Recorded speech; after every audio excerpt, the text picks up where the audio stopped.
সিরাজুল হক সিরাজের রচিত।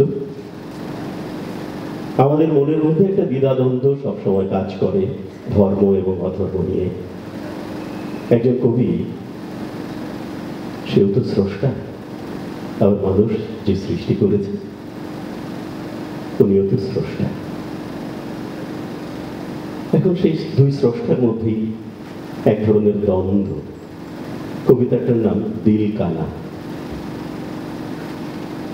কারণ ছাড়া উড়াইলি রে বারণ ছাড়া ঘুরাইলি, কারণ ছাড়া উড়াইলি রে বারণ ছাড়া ঘুরাইলি। মাটির দেহ মাটির বাড়ি, মাটির দেহ মাটির বাড়ি, কাফন দিয়া মোড়াইলি, কারণ ছাড়া উড়াইলি রে বারণ ছাড়া ঘুরাইলি, কারণ ছাড়া উড়াইলি রে বারণ ছাড়া ঘুরাইলি। মঙ্গির নকির দিয়া রে তুই কি যে সওয়াল করাইলি, যে চোখ পুইড়া অঙ্গার হইল, যে চোখ পুইড়া অঙ্গার হইল, সে চোখে জল ধরাইলি, কারণ ছাড়া উড়াইলি রে বারণ ছাড়া ঘুরাইলি। তারপরে কি গড়াইলি রে পুরো গেলমান আস্তানা, দুধের নহর মদের ঘড়া, দুধের নহর মদের ঘড়া, সেইখানে কার মস্তানা।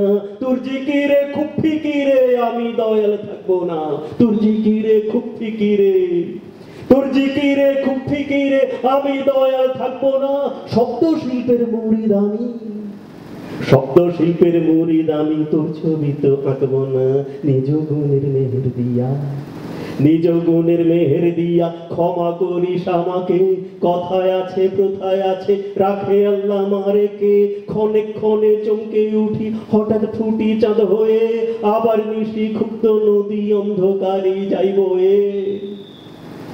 আমারে তুই আকার দিয়া, আমারে তুই আকার দিয়া নিজে রইলি নিরাকার, আমারে তুই আকার দিয়া, আমারে তুই আকার দিয়া নিজে রইলি নিরাকার।